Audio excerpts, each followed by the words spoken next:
think it's the maybe the 19th. I think it is the 19th today.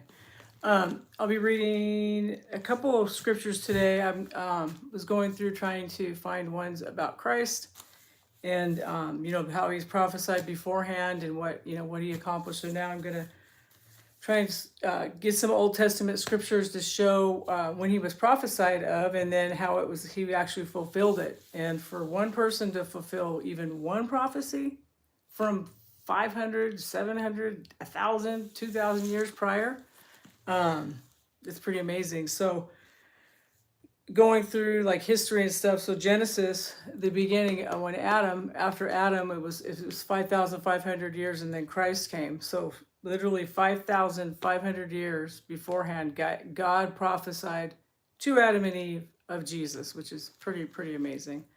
So we start in Genesis 3, starting at it talks about how Satan deceived them, and God said, "Hey, how do you know you're naked? Who told you?" And he said, "How did this happen, Adam? Oh, it was that woman you gave me." And then starting up with 13, and the Lord God said to the woman, "What is it? What is this you've done?" And the woman said, "The serpent deceived me, and I ate." So the Lord God said to the serpent, "Because you have done this, you are cursed more than all the cattle, and more than every beast of the field. And on your belly you shall go, and you shall eat dust all the days of your life." Then he says, this is the prophecy, "And I will put enmity between you and the woman, and between your seed and her seed. He will bruise your head, he will bruise your head, and you shall bruise his heel." And I know there's other scriptures that said he will crush your head, and I believe that's more of a right version of that is the crush. He's going to crush your head. But either way, Satan is under his feet. And then, I don't know, some people probably already know this, but the amazing part about this one is that women do not have seed. Only men have seed, right? We have these little eggs. So him saying that your seed, not her lineage, but her seed. So God provided even the seed, which was Christ. And that's why he is the God man. He was human because of the egg, and he was God because of the seed. He came from God, and that right just blows me away. And not only that, if you look at a doctor talking, or you physically what happens during gestation, and the baby's in there floating around, the woman's blood never ever touches with the baby's blood. That's why the baby can be born with a different blood type. It's just because the umbilical cord filters all that out, so the blood never touches. That's why his body was flesh, but his blood was God, was divine. That's why when he died and he shed his blood, it totally took care of our sin. And that's just so amazing. That just blew my mind when I had a pastor sharing that one day. It's like, that was like years ago, and that just has still stuck with me. Hi, who's ever in there today?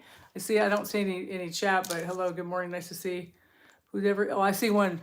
Were 90s better than now time? Were the 90s better than now? I think the 80s were better than now. Hello, Alex. Nice to see you.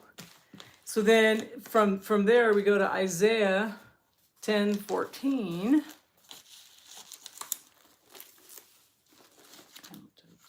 Or I'm sorry, 7:10, verses 10 to 14.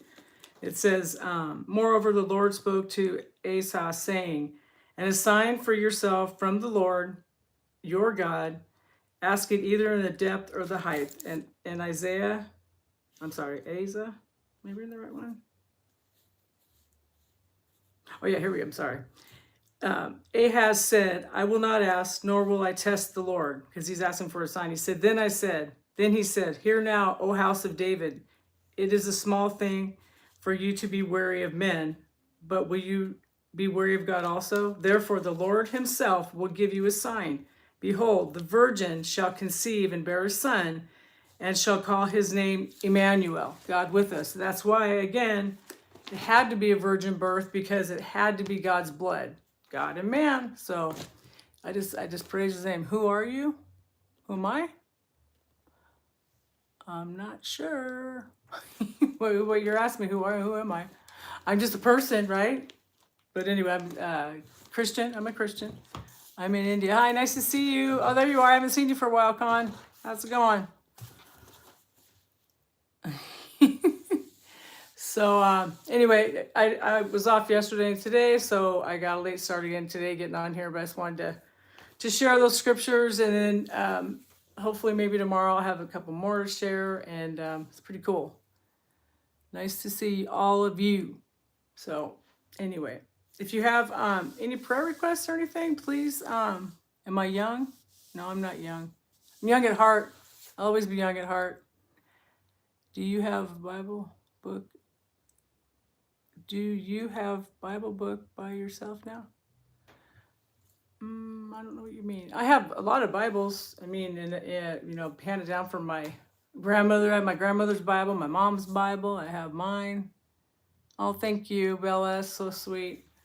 I wish I could see you guys. Maybe one day one of you guys would be brave enough to text me and say, hey, or say, hey, I want to come on and do a live with you. That'd be fun.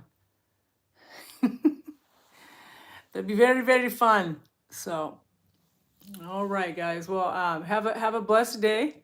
If you need anything, any kind of prayer, if you're just anything you want some prayer for, please don't hesitate. You can email me as well.